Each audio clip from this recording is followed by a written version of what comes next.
When it came to 2023 with a lot of movies, I feel like we've gotten so many forgettable movies.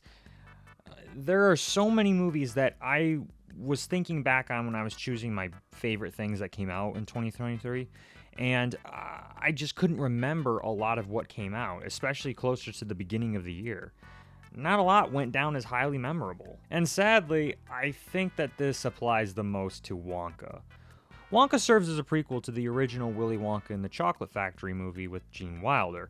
And that movie, in my opinion, is one of my favorite. I absolutely adore that original movie. And I remember when we had it on VHS tape, that's something I'd constantly be rewinding over and over and over again, especially the music and the songs. It's a classic for a reason. Wonka, I just don't see it becoming a classic, and everyone that's saying it's fantastic, I'm just not on the same page about. I think for starters, Timothée Chalamet, while not the best choice of Willy Wonka, definitely not my first pick. The main reason he was picked was because he's popular right now with Dune Part 2 coming out and with Dune and everything that had to do with that. That's the only reason he was picked, really. There's no other reason that I saw in this movie where I'm thinking, oh yeah, he's the perfect young Willy Wonka. It's like, no. I think that there's some moments when he's singing that are really good, but you can definitely tell there's an auto-tune on that. But that's not to say that the music was bad. I think that most of the music was actually quite enjoyable.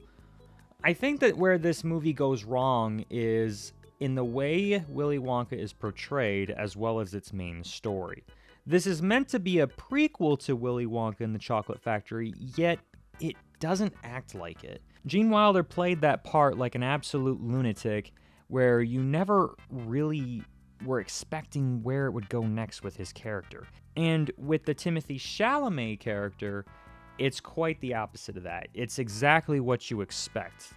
It's the very nice, big-eyed, this kid's gonna come into the town and prove everyone wrong, or he's gonna set people's worlds on fire. It's very, very step-by-step, done a billion times what you would expect before. I think the biggest thing about this that really hinders this movie is that it's a prequel, to be honest. Everything, you're waiting to see the Chocolate Factory, you're waiting to see where he gets the idea from the golden ticket.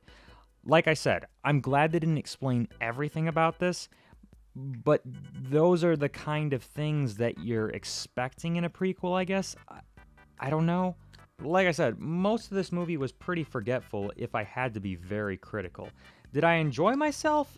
Yeah, sure. I went with a group of friends, we all had fun, but if I'm being honest, it was just a very forgettable experience. That being said, though, there's a couple things I want to comment on that I really, really found amazing in this movie. For one, the CGI is a bit all over the place. There's some pretty horrendous CGI in this, especially with Hugh Grant's Oompa Loompa. That just is nightmare fuel. But there's this part in the movie that really impressed me, and it was when he has to milk a giraffe. The CGI on this giraffe was flawless.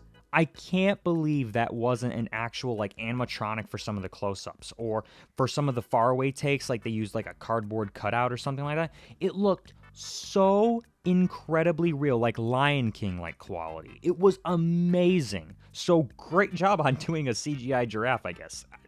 It was just amazing. Another thing that I really enjoyed about this movie was the set pieces and the costume design.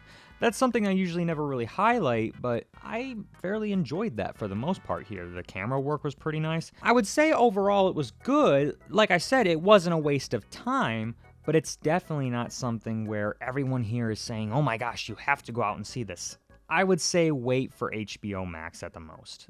It's not a waste of time if you watched it there, but it's definitely not something I would necessarily go to the theater for. It's kind of weird that 2023 really ended on a Wonka movie, and it's actually doing pretty surprisingly well, but I just hope 2024 will give us something better. But I mean, looking at the list, it's just sequels after remakes, and I'm really not thinking this year is going to be that great. We'll see. I mean, who knows?